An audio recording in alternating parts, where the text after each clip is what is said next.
नमो अरिहंताणं नमो सिद्धाणं नमो आयर्याणं नमो वज्रायाणं नमो रोये सभ्यसाहुणं। पंच परमेष्ठी भगवान की अनंत अनंत सिद्ध परमेष्ठी भगवान की 1008 देवादिदेव वासुपूज्य भगवान की 1008 देवादेव श्री राम भगवान की आचार्य भगवान रविशयन स्वामी की आचार्य भगवान विद्यासागर जी महाराज की आचार्य भगवान विशुद्ध सागर जी महाराज की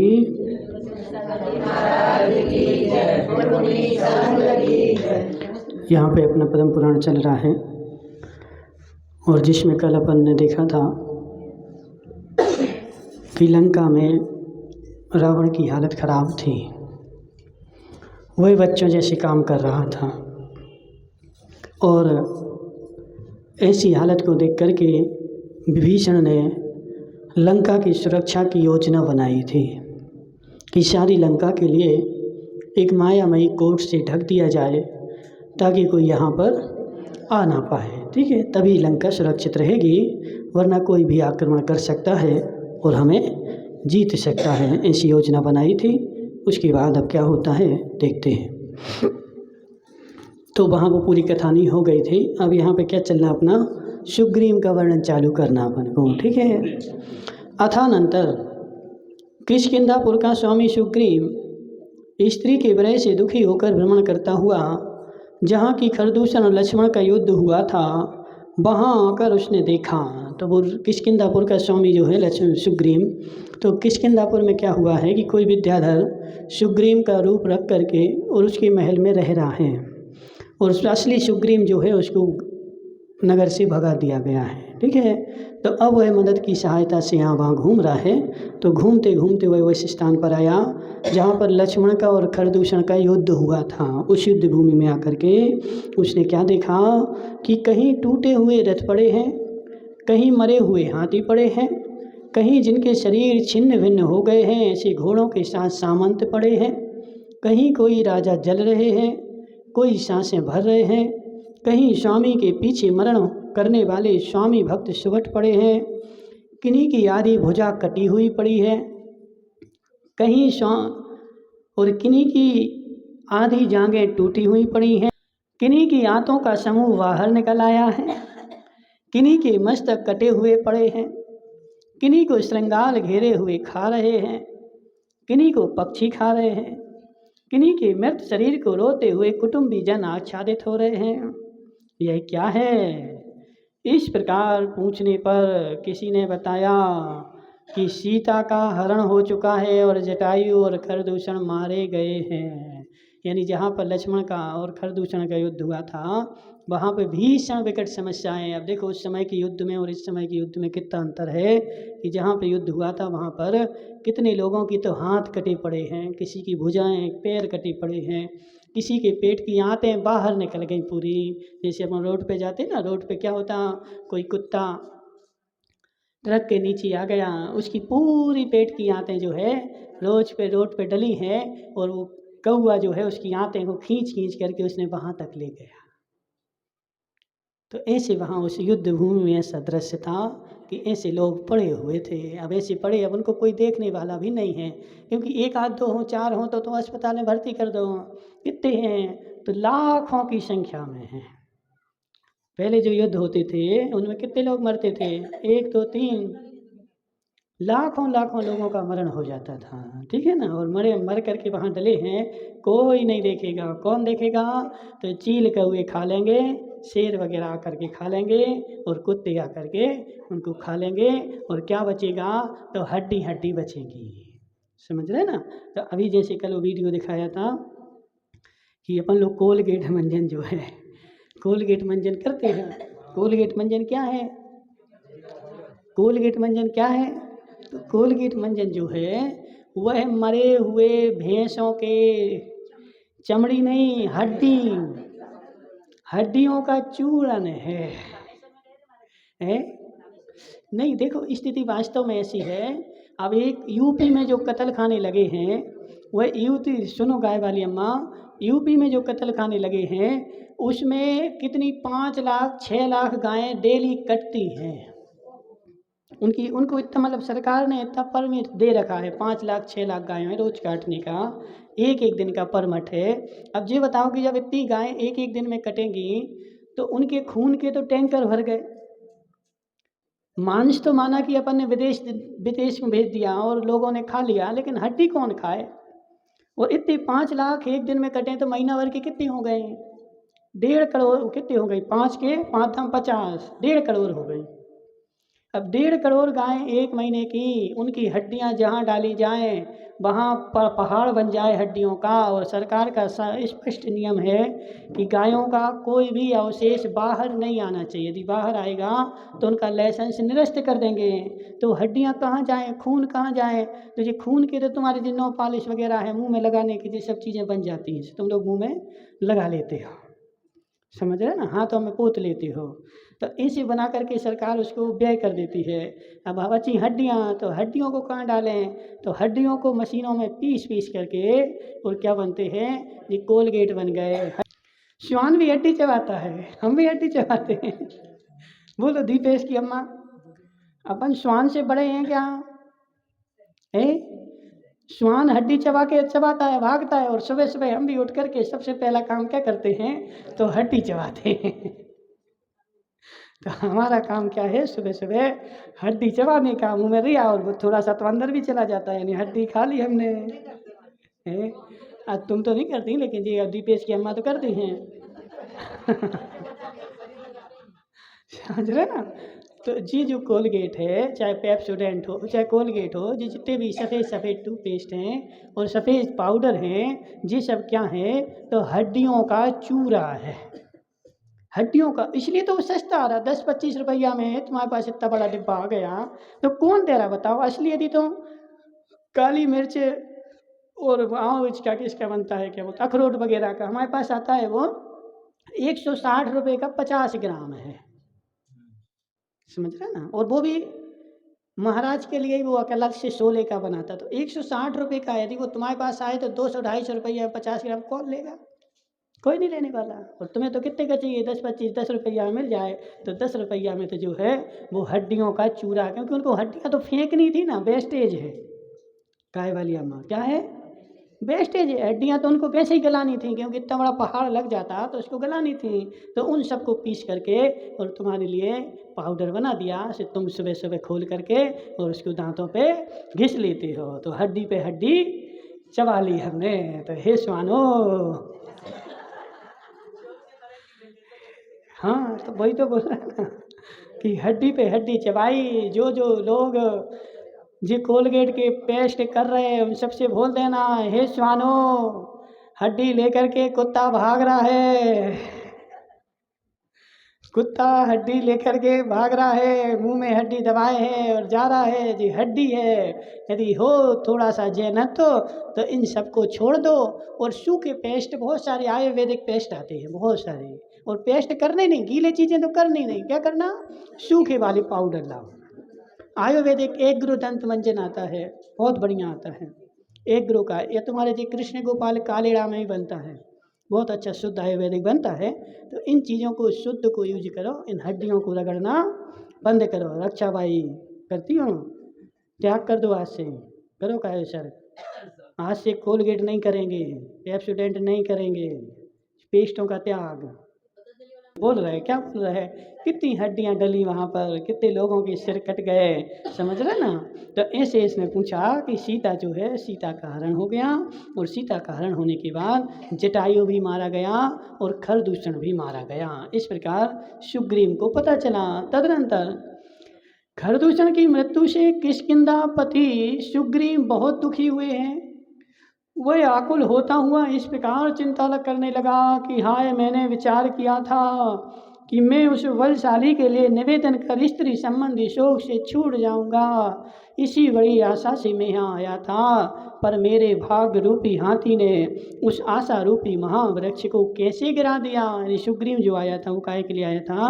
अपनी सहायता के लिए आया था कि नकली सुग्रीव मारा जाए और मैं असली सुग्रीव वहाँ बन जाऊँ। तो इसमें जो है खरदूषण मेरी सहायता करेगा। तो खरदूषण से सहायता लेने के लिए सुग्रीव आया था, लेकिन उसको पता चला कि खरदूषण तो मारा गया। यानी मतलब क्या कि हमारा भाग्य ही खराब है, जिसकी सहायता लेना चाह रहे थे वो तो मर गया। हाय, अब मुझ पापी को किस प्रकार शांति होगी? अब मैं पापी किस प्रकार शांत हूँ? किसकी शरण में जाऊँ? किससे मदद मांगूँ? क्या अब मैं आदर के साथ हनुमान का आश्रय लूँ, जिससे यह मेरे समान रूप का धारण करने वाला मायामयी सुग्रीव मरण कर सके? उद्योग से रहित मनुष्यों को सुख कैसे प्राप्त हो सकता है? उद्योग से मतलब पुरुषार्थ से रहित। जो आदमी पुरुषार्थ से रहित है और घर में हाथ पे हाथ धरे बैठा है, तो आचार्य बोल रहे हैं कि हाथ पे हाथ धरने से सुख कैसे प्राप्त हो सकता है? जब भी सुख प्राप्त होगा तो पुरुषार्थ तो करना ही पड़ेगा। बिना पुरुषार्थ के घर में हाथ पे हाथ धरने से कभी भी सुखी होने वाला नहीं है। इसलिए मैं दुख का नाश करने के लिए उत्तम उद्योग का आश्रय लेता हूँ। अब मैं क्या करता हूँ? कोई दूसरा पुरुषार्थ करता हूँ। खरदूषण मर गया तो किसी दूसरे की शरण में जाता हूँ, अथवा हनुमान को बार बार देखता हूँ, अतः वह अनादर करेगा। अब वो सोच रहा कि अब करें तो क्या करें? हनुमान के पास जाएंगे तो हनुमान मेरा क्या करेगा? अनादर करेगा, क्योंकि नवीन चंद्रमा ही लोगों के द्वारा अनुराग के साथ वंदनीय होता है, अन्य समय नहीं। जो नवीन चंद्रमा होता है वही लोगों के द्वारा वंदनीय होता है। सुबह सुबह की सूर्य की किरणें जो होती हैं वही अच्छी होती हैं, दिन भर की किरणें अच्छी नहीं होती। सुबह की किरणों में विटामिन डी मिलता है और दोपहर की किरणें लोगे तो विटामिन बी डी चला जाएगा। समझ रहे ना? तो सुबह सुबह की किरणें ही अच्छी होती हैं, अन्य समय की नहीं। क्योंकि इसलिए महाबलवान देदीप्यमान महाविद्याओं में रिपुण रावण की शरण में जाता हूँ, वही मुझे शांति प्रदान करेगा। तो मैं क्या करता हूँ? यदि हनुमान की शरण में जाता हूँ तो हनुमान तो मेरी हंसी करेगा, क्योंकि कभी भी वो बराबर वालों के पास जाओगे, बराबर वालों से मदद मांगोगे तो बराबर वाला तुम्हारी हंसी ही करेगा। क्यों? क्योंकि आज तक तो तुम उससे प्रतिस्पर्धा कर रहे थे और आज उससे तुम मदद मांगने गए तो वो तुम्हारी हंसी करेगा। इसलिए कभी भी मदद चाहिए हो तो किससे लेना? अपने से बड़े से ही लेना। जो हमसे बड़ा है, जो हमसे समर्थशाली है, जो हमसे शक्तिशाली है, उससे मदद मांगने जाओगे तो वह तुम्हारी मदद करेगा। और जिससे तुम्हारी बराबरी वाला है, जो तुम्हारी प्रतिस्पर्धा करता था, और उससे यदि तुमने मदद ले ली तो समय आने पर वही तुम्हें चिढ़ाएगा। क्यों? क्योंकि तुम उसके बराबर के हो ना। कभी भी जैसे बैंक से लोन ले लो तो बैंक वाले तुम्हारे घर पे रोज रोज नहीं आएंगे, और पड़ोसी से लोन ले लो तो थोड़ी सी कुछ हुई, खटपट हुई, तुरंत पड़ोसी खड़ा, हमारे पैसा लाओ। समझ रहे ना? जो आदमी बड़ा है उससे तुम यदि पैसा लेने भी चले गए तो वो पैसा तुम्हारे काम में आएंगे, वह रोज रोज तुम्हारे घर पे नहीं खड़ा रहेगा। और यदि तुमने पड़ोसी से पैसा ले लिए जो तुम्हारा समानता वाला था, अब जैसे ही तुम्हारी कुछ खटपट हुई, लाओ हमारे पैसा, हमें नहीं देना तुम्हें। समझ रहे ना? तो कभी भी मदद लेना तो किससे लेना? अपने से बड़े से लेना, जो समर्थशाली हो, शक्तिशाली हो और हमसे ऊंचा हो, उससे मदद लोगे तो वह तुम्हारी रोज रोज कहेगा नहीं। और यदि समान शक्ति वाले के साथ मदद लेने जाओगे तो वह रोज रोज तुम्हारा चिढ़ाएगा। ठीक है? तो इसी वह सुग्रीव भी क्या सोच रहा है कि यदि हनुमान तो हमारी बराबरी वाला है, उससे यदि मदद लेने जाता हूँ तो वह तो मेरी हंसी करेगा। तो मैं क्या करता हूँ? रावण के पास जाता। रावण जो है हमसे बड़ा है और बड़ा है तो हमारी मदद करेगा, ऐसा उसने मन में किया। अथवा मन क्रोध से प्रेरित हो रहा है, ऐसा रावण अब और भी सोच रहा है। कई बार अपन बहुत सारे विचार करते ना, तो बहुत सारे विचार आते, चलो ऐसा करते हैं। शोभा सेठ ने सोचा कि चलो ऐसा करते हैं। थोड़ी देर बाद विचार आया, यार यार ऐसा नहीं करते। बहुत सारे लोग सोचते चलो चौका लगाते हैं, अरे अभी तो 5 चौके लगाए, अभी नहीं लगाते, अभी कम हो जाने दो, एक आध 2 बचनेंगे फिर हम लगाएंगे। फिर 4 6 हो गए, अरे 6 हो गए, अब कैसे क्या करें? समझ रहे ना? तो ऐसे अपन सोचते हैं। तो ऐसे वो भी सोच रहा है कि चलो रावण की शरण में चलते हैं। लेकिन फिर थोड़ी देर बाद क्या सोच रहा है कि रावण का मन तो क्रोध से प्रेरित हो रहा है। ऐसा रावण विशेष को ना जानता हुआ कदाचित हम दोनों को ही मारने की इच्छा करे तो उल्टा अनर्थ हो जाए। यदि रावण का क्रोध बढ़ गया और उसने क्या सोचा कि सत्य असत्य कौन है इसको ना जान करके, और इसको क्रोध आ गया और दोनों सुग्रीव को मार डाले तो हम भी मारे जाएं बेचारे। तो इसलिए हम क्या करते हैं, अब रावण की शरण में नहीं जाते हैं। इसके साथ नीति भी यही कहती है कि दुष्ट मित्रों के लिए मंत्र दोष, असत्कार, दान, पुण्य, अपनी शूरवीरता, दुष्ट स्वभाव और मन की दाह नहीं बताना चाहिए। पद्म पुराण में बहुत सारी नीतियाँ लिखी हैं, ठीक है। तो इसमें नीति लिखी है, क्या लिखी है नीति? दुष्ट नीति कहती है कि दुष्ट मित्रों के लिए, जो तुम्हारा मित्र भी है लेकिन कैसा है, दुष्ट है, तो दुष्ट मित्र के लिए किसी प्रकार के मंत्र के दोष, असत्कार, असत्कार मतलब हमारा किसी ने अपमान कर दिया, तो तुम्हारा किसी ने अपमान कर दिया, तुम उस बात को अपने अंदर में रहना, मित्र को बताने मत जाना, क्योंकि मित्र को बताओगे तो सामने तो सुन लेगा लेकिन बाद में जाकर के तुम्हारी हंसी करेगा। दान, किसी को दान दे दिया तो दान का संसार में प्रचार नहीं करना, क्योंकि दान दे दिया और दान का संसार में प्रचार कर दिया तो मान लो वह दान तुम्हारा खत्म हो गया, ठीक है। अब वह दान परभव में नहीं मिलेगा, क्योंकि यहीं दिया और यहीं प्रचार हो गया, यहाँ लोगों ने सम्मान कर दिया और तुम्हारा दान खत्म हो गया। पुण्य, तुम्हारे पुण्य का उदय आ गया, तुम्हें कोई वस्तु मिल गई तो थोड़ा पचाना सीखो, लोगों से कहना मत सीखो। अपनी शूरवीरता, और तुम कभी शूरवीर हो तो किससे कहना? दुष्ट मित्र से अपनी शूरवीरता नहीं बताना। दुष्ट स्वभाव और मन की दाह, तुम्हारा दुष्ट स्वभाव हो, मन में कोई दाह चल रही हो तो दुष्ट मित्र को कभी नहीं बताना, क्योंकि दुष्ट मित्र को बताओगे तो वह तुम्हारे मन की दाह का संसार में तमाशा बना करके फेंक देगा। इसलिए ऐसी चीज़ें अपने अंदर ही रखना, किसी को बताना नहीं, ऐसा नीति कहती है, ठीक है। इसलिए जिसने युद्ध में खरदूषण को मारा है उसी की शरण में जाता हूँ। अब मैं क्या करता हूँ, जिसने खरदूषण को मारा है वो भी तो बलवान होगा, कोई ऐसे ही थोड़ी होगा। जिसने बलवान को मारा है वह बलवान है, तो मैं कहाँ जाता हूँ? खरदूषण की शरण में जाता हूँ। वही मेरे लिए शांति उत्पन्न करेगा। राम को भी स्त्री का भय है और मैं भी स्त्री के भय से दुखी हूँ, इसलिए एक समान दुख होने से यह समय उनके पास जाने के योग्य है। तो हमारा दुख और तुम्हारा दुख कैसा हो गया?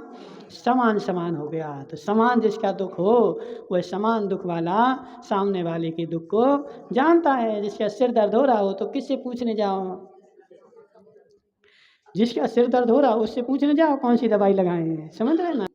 तो ऐसे सुग्रीव ने अच्छा सब ओर से विचार कर लिया कि मुझे कहाँ जाना चाहिए, तो मुझे राम के पास ही जाना चाहिए, वो ही हमारी समस्या का समाधान करेंगे। अब ये सारे क्या हो रहा है, ये सब मिल रहे हैं, क्योंकि राम की विजय होनी है तो राम के पास ये सब लोग जा करके एक एक करके मिल जाएंगे। अभी तो वो अकेले हैं तो अब वो वहाँ जा रहा है, क्योंकि पृथ्वी पर समान अवस्था वाले मनुष्य सद्भाव अर्थात पारस्परिक प्रीति को प्राप्त होते हैं। ऐसा विचार कर जिसे सब ओर से उत्तम बुद्धि हुई थी, ऐसे सुग्रीव ने ब्रादित को अनुकूल करने के लिए उसके पास अपना दूत भेजा। और जब दूत ने सुग्रीव के आगमन का समाचार कहा तब ब्रादित आश्चर्य और संतोष से युक्त होकर मन में यह विचार करने लगा कि आश्चर्य है, सुग्रीव तो हमारे द्वारा सेवा करने योग्य है, फिर भी वह हमारी सेवा करने आ रहा है, सो ठीक ही है। क्योंकि आश्रय की सामर्थ्य से मनुष्यों के क्या नहीं होता। आश्रय की जब सामर्थ्य हो, भाग्य जब प्रबल हो तो क्या क्या नहीं होता। आज तक हमने जो वस्तु सोची भी नहीं है वह वस्तु भी हो जाती है। बहुत सारे लोग ऐसे जो बेचारे कंगाल थे, रोड पे बीन बीन करके खाते थे, लेकिन भाग्य प्रबल हो गया तो करोड़पति बन गए। कैसे बन गए? बोलो रक्षा भाई, कैसे बन गए? पुरुषार्थ से नहीं, भाग्य से, समझ रहे हैं ना। उनका भाग्य प्रबल था, इसलिए भाग्य प्रबल होने के कारण वह आदमी करोड़पति बन गया। तो होता है, तो ऐसा ब्रादित भी सोच रहा है कि सुग्रीव तो महान राजा है और हम उसकी सेवा करते थे, और आज भाग्य के वशीभूत हुआ, वह हमारी सेवा करने के लिए आ रहा है। तो जिसका भाग्य प्रबल है तो कुछ भी हो सकता है। तदनंतर मेघ के समान धुंधवी का शब्द सुनकर पाताल नगर यदि अलंकारपुर भय से व्याकुल हुआ, और महाजन जिससे ऐसा हो गया। तत्पश्चात लक्ष्मण ने ब्रादेश से पूछा कि कहो कि यह किसकी तुरही बज रही है? वो अकेला नहीं आ रहा था, राजा है चूंकि, तो सारा वैभव, तुरही वगैरह, बाजी वगैरह, घोड़े हाथी सब आ रहे थे वहाँ पर, ठीक है। तो लक्ष्मण ने उससे पूछा कि जो तुरही बज रही ये किसकी है। इसके उत्तर में विरादित ने कहा कि हे देव, ये महाबल से सहित वानर वंशियों का राजा सुग्रीव प्रेम से युक्त हो आपके पास आया है। बलि और सुग्रीव ये दोनों भाई किष्किंधा नगरी के स्वामी हैं और राजा सहस्त्र रश्मि रज के पुत्र हैं। ये दो भाई हैं, ठीक है, एक बाली और एक सुग्रीव। बाली तो महाराज बन गए, ठीक है, और सुग्रीव जो हैं अभी राजा बने हैं। और कौन सी नगरी के राजा हैं, तो किष्किंधापुरी के राजा हैं, ठीक है, और पृथ्वी पर अत्यंत प्रसिद्ध हैं। इनसे जो बाली नाम के प्रसिद्ध हैं वह शील, शूर, वीरता और गुणों से विख्यात तथा अभिमान के लिए मानो सुमेरु ही हैं। उसने रावण को नमस्कार नहीं किया था, अंत में परम प्रबोध को प्राप्त हो तथा राज्य लक्ष्मी सुग्रीव के अधीन कर सर्व परिग्रह से रहित तपोवन में प्रवेश कर गया था। जो बाली था ना, वह पूर्व में किष्किंधापुरी का राजा कौन था, बाली था, ठीक है। तो बाली ने क्या किया कि रावण ने उसको आज्ञा दी कि हमारे लिए नमस्कार करो, यदि नमस्कार नहीं करोगे तो हम तुम्हारे ऊपर युद्ध करेंगे। तो रावण से युद्ध करने के लिए तैयार तो हो गए थे बाली, लेकिन बाद में उनको पता चला कि युद्ध करेंगे तो लाखों लोगों की मृत्यु होगी, तो मेरे द्वारा लाखों लोगों की मृत्यु ना हो, इससे वह परम प्रबोध को प्राप्त होकर के और राज्य छोड़ करके और उन्होंने दिगंबरी दीक्षा धारण कर ली थी और सुग्रीव को जो है राज्य मिल गया था। सुग्रीव भी अपनी सुतारा नामक स्त्री में अत्यंत आसक्त हो राज्य लक्ष्मी सहित निष्कंटक राज्य में इस प्रकार क्रीड़ा करता था जिस प्रकार इंद्राणी इंद्र सहित क्रीड़ा करती थी। उस सुग्रीव का गुण रूपी रत्नों से विभूषित अंगद नाम का पुत्र है। अंगद किसका पुत्र है, सुग्रीव का, ठीक। सुग्रीव के कितने पुत्र हैं, सुग्रीव के कितने पुत्र हैं, अंग और अंगद दो ही हैं, इसमें दो ही का वर्णन है, और बहुत सारे भी हों तो नहीं पता अपन को। और बाली के नल और नील, ठीक है, नल और नील दो बाली के बताए हैं और इनके भी बताए हैं, ठीक है। तो इनका अंगद नाम का पुत्र है जो किष्किंधा देश में जिसकी कथा अन्य कथाओं से रहे थे, अर्थात अन्य लोगों की कथा छोड़कर संपूर्ण किष्किंधा देश में उसी की कथा होती है। तो अंगद भी कोई सामान्य नहीं है, सारे किष्किंधापुर के वासी किसकी कथा करते हैं, तो अंगद की ही कथा करते हैं। अंगद की कथा करती मतलब गुणवान है, ठीक है, और किसी की कथा नहीं कहते हैं। अन्य लोग इस प्रकार अनन्य चित्त के धारक लक्ष्मण तथा विरादित की बात जब तक ऐसी वार्ता चल रही थी तब तक सुग्रीव राजभवन में आ पहुंचा। जब तक विरादित की और लक्ष्मण की चर्चा चल रही थी तो तब तक विरादित आकर के वहाँ उपस्थित हो गया। राजा के अधिकारी लोगों ने ज्ञात होने पर उसके प्रति बहुत आदर दिखलाया और तदनंतर अनुमति पाकर उसने मंगलाचार का अवलोकन करते हुए राजभवन में प्रवेश किया। हे राजन, जिसे आश्चर्य प्राप्त हो रहा था तथा जिसके मुख कमल कांति से खिल रहे थे, ऐसे लक्ष्मण आदि ने उसका आलिंगन किया, उसको गले से लगाया। भूखे को रोटी मिल जाए, प्यासे को पानी मिल जाए, कैसा लगे, अच्छा लगे। तो ऐसे राम लक्ष्मण भी भूखे हैं, अभी तो इनको लोगों की सहायता चाहिए ना, क्योंकि सीता का पता लगाना है। और जब अंग कौन मिल गया, सुग्रीव मिल गया, तो मजा आ गया, प्रसन्न हो गए, गले लगा लिया। और शिष्टाचार के उपरांत सब विधि पूर्वक स्वर्णमय पृथ्वी तल पर बैठे और अमृत तुल्य वाणी से परस्पर वार्तालाप करने लगे। कौन से शिलातल पर बैठे, स्वर्णमय। जो उनके फर्श थे ना, आजकल तो लोग पत्थर लगाते हैं, तो उन राजाओं के जो, अब देखो होता है, अपन को पत्थर लगा लो तो अपन अपने आप को महान समझते, अरे हमारे यहाँ पत्थर लगा पत्थर लगा तो क्या लगा। पहले के राजा महाराजा बदामी लाल जी गांधी महाराजाओं के घरों में स्फटिक मणियाँ लगती थी, सोना लगते थे, बेडूर मणि लगती थी, जिस जमीन पर जो है ना पत्थर नहीं लगते थे, क्या लगता था, सोना चांदी मणियाँ पूरे घरों में बिछती थी और उस पर लोग बैठते थे। और आज हम अपने आप को पत्थर में महान, अरे हम तो, हमारे जैसा तो कोई होगा ही नहीं, पत्थर लग जाए तो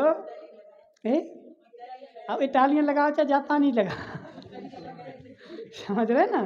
तो कहने का से क्या है, जिसे सुबह बताया था कि अपन क्या करते हैं कि अपन आपस के चार लोगों में ही अच्छा देखने का पुरुषार्थ कर रहे हैं, समझ रहे ना, घाट और नगर में अच्छा देखना चाहिए, लेकिन वास्तव में जो हम कर रहे हैं वो अच्छा नहीं है। अच्छा तो क्या है कि इनके यहाँ क्या लगा था कि खरदूषण के महल में जिसमें वो विरादित अभी राज्य कर रहा है, वहाँ क्या लगा था, तो स्वर्ण का फर्श था पूरा, है किसी के घर में? है?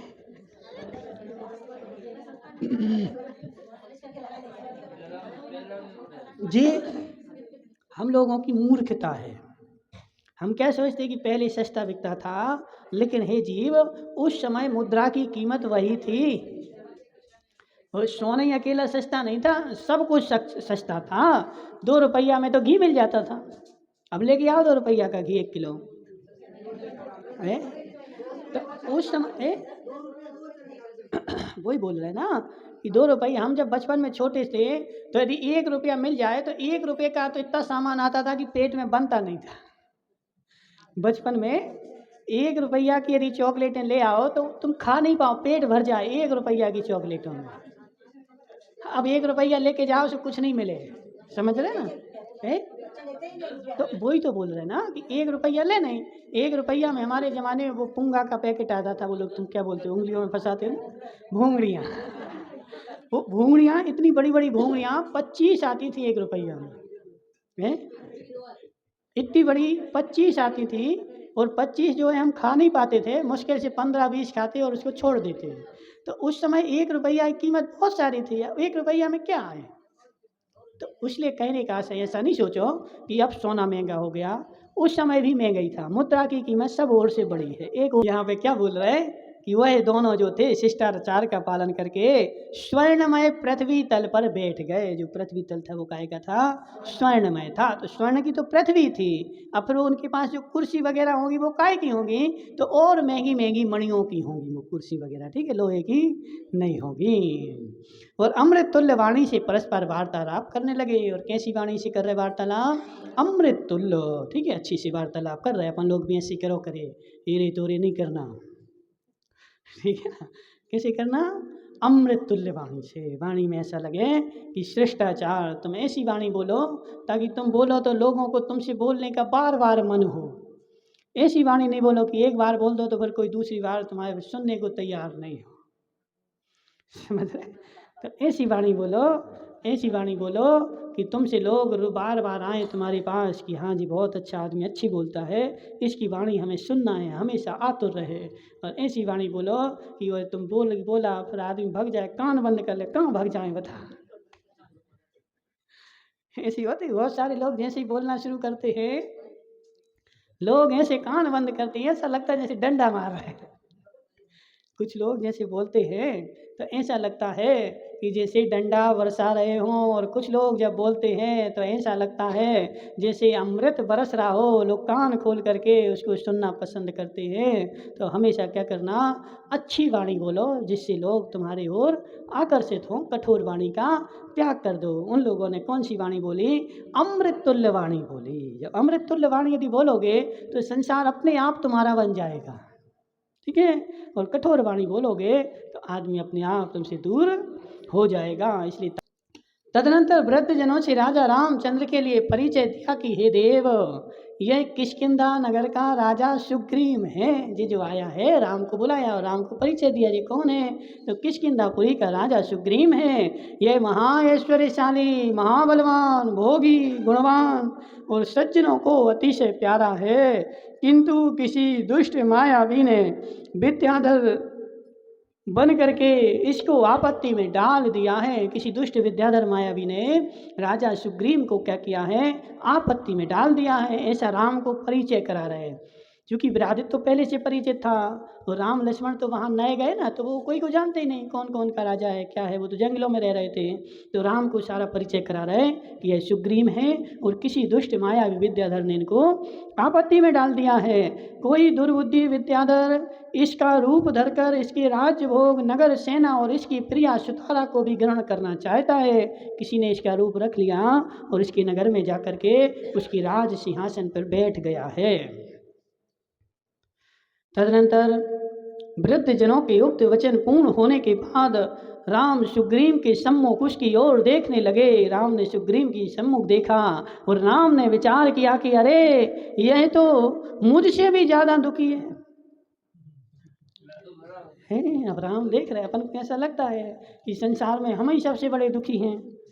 समझ रहे हैं ना?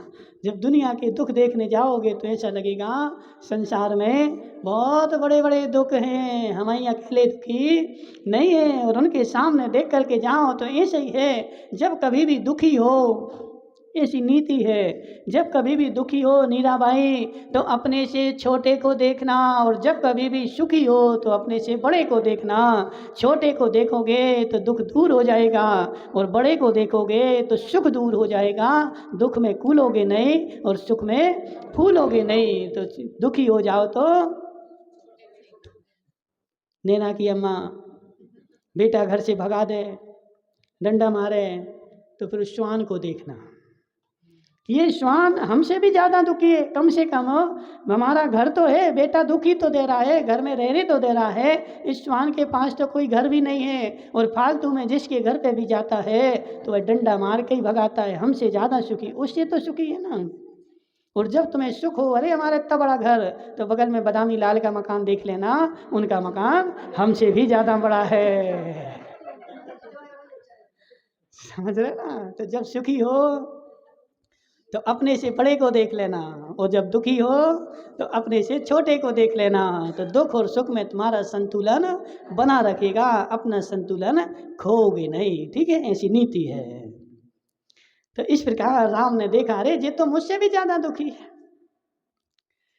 ये मेरे समान है, अथवा मैं समझता हूँ कि मुझसे भी अधिक कहीं हीनता को प्राप्त है, क्योंकि इसका शत्रु तो इसके सामने ही बाधा पहुँचा रहा है। मेरा शत्रु तो सामने नहीं है, सामने होता तो अभी लड़के में सीता ले आता, लेकिन इसका शत्रु तो इसके सामने बैठा है।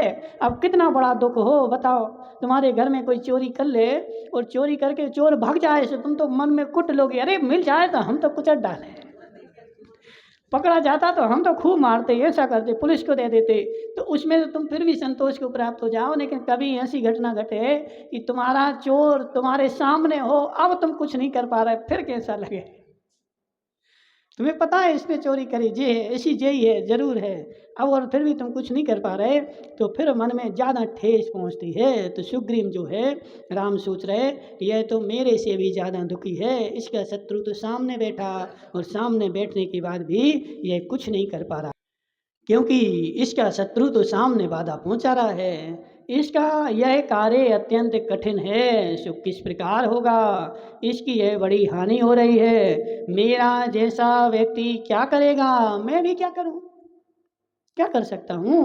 लक्ष्मण ने सुग्रीव के मन के समान जो जाम्बूनद नामक तथा धीर वीर मंत्री थे, उनसे उसके दुख का समस्त वृतांत सुना। तो जो सुग्रीव के जो मंत्री थे जाम्बूनद वगैरह, उनने सारा A to Z वृतांत लक्ष्मण से कहा।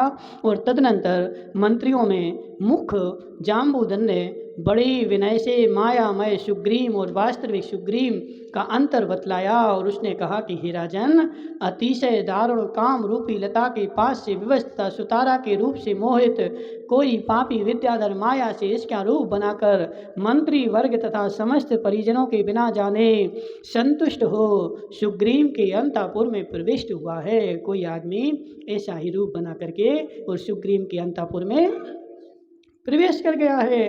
उसे प्रवेश करते समय सुतारा नाम की परम सती महादेवों से भयभीत होकर अपने परिजनों से कहा कि जिसकी आत्मा पाप से पूर्ण है तथा जो उत्तम लक्षणों से रहित है, ऐसा यह कोई दुष्ट विद्याधर सुग्रीव का वेश धरकर आया है। अतः पहले की तरह तुम लोग इसका सत्कार नहीं करो। यानी जो मायामयी था वो तो पहले पहुंच गया और उसने सब कुछ जमा लिया, लेकिन जो असली सुग्रीव जब दूसरा पहुंचा तो उस तारा ने देखा रे दो सुग्रीव, यह दुर्नय रूपी सागर किसी उपाय से तैरने योग्य है। तदनंतर जिसकी आत्मा शंका से रहित थी, जो गंभीर था और लीला से सहित था, ऐसा वह मायामय विद्याधर सुग्रीव के समान जाकर उसके सिंहासन पर बैठ गया, और जो नकली था उसने सिंहासन पर कब्जा कर लिया। और इसी बीच में बाली राजा का अनुज वास्तविक सुग्रीव यथाक्रम से वहाँ आया, और आते ही अपने परिजनों को दीन देखकर व्यग्र हो उनसे पूछा कि हमारे परिजन अत्यंत मिलान मुक्त तथा मिलान नेत्र होकर विषाद क्यों धारण कर रहे हैं तथा स्थान स्थान पर इकट्ठे क्यों हो रहे हैं। जब दो दो का पता चला तो सब लोग 4-4 5-5 का ग्रुप बना करके मंत्रणा करने लगे, असली कौन है नकली कौन है। जैसी माताएं कहती ना, कोई घटना हो जाए तो अपनी अपनी टोली बना करके चर्चा करती हैं। तो वहाँ सब लोग परिजन क्या कर रहे, टोली बना करके चर्चा कर रहे हैं। वंदना की अभिलाषा से अंगद सुमेरु पर्वत पर गया था, सो क्या आने में विलंब कर रहा है, अथवा महादेवी प्रमाद के कारण, महादेवी प्रमाद बोला, प्रमाद को क्या बोल रहा है, महादेवी, समझ रहे हैं, महादेवी कोई संसार में है तो वह कौन सी महादेवी है, तो प्रमाद रूपी महादेवी है, के कारण किसी को रोष प्राप्त हुई है, अथवा जन्म मृत्यु और जरा से अत्यंत उग्र संसार के नाना दुखों से भयभीत होकर विभीषण तपोवन को प्राप्त हुआ है। इस प्रकार चिंतन करता हुआ सुग्रीव मणियों के तेज से देदीप्यमान तथा उत्तम तोरणों से युक्त उन समस्त द्वारों को उल्लंघन कर, देखो क्या बोले, द्वार जो थे वो मणियों से देदीप्यमान थे, यानी कि चौखट तुम्हारी लकड़ी की लगाते ना, वहाँ लकड़ी की चौखट नहीं थी, कौन सी थी, मणियों की चौखट थी। अपन को तो गले में पहनने नहीं मिल रही, वहाँ चौखटें जो लगी थी वह मणियों से, मणिमय चौखटें थीं। भीतर प्रवेश हुआ जो कि संगीतमय वार्ता से रहित थे तथा सब ओर से संतप्त हुए थे, और जैसे जान पड़ रहे थे जिसके सर द्वारा शंका से युक्त थे और अन्य रूपता को प्राप्त हुए के समान जान पड़ते थे। जब उसने महल के उत्तम मध्यम भाग में अपनी लंबी दृष्टि डाली तो उसने स्त्री जनों के पास बैठे हुए अपनी ही आभा के समान दूसरा दुष्ट विद्याधर देखा, उसके ही रूप के समान कोई दूसरा विद्याधर वहाँ बैठा हुआ था, जो दिव्य हार और आभूषणों को धारण कर रहा था, परम शोभा से युक्त था, कांतिमय था, और क्रुद्ध होकर सुग्रीव ने संध्या के मेघ के समान लाल नेत्रों की कांति को दिशाओं से फैलाता हुआ वर्षा ऋतु के मेघ के समान गरजा।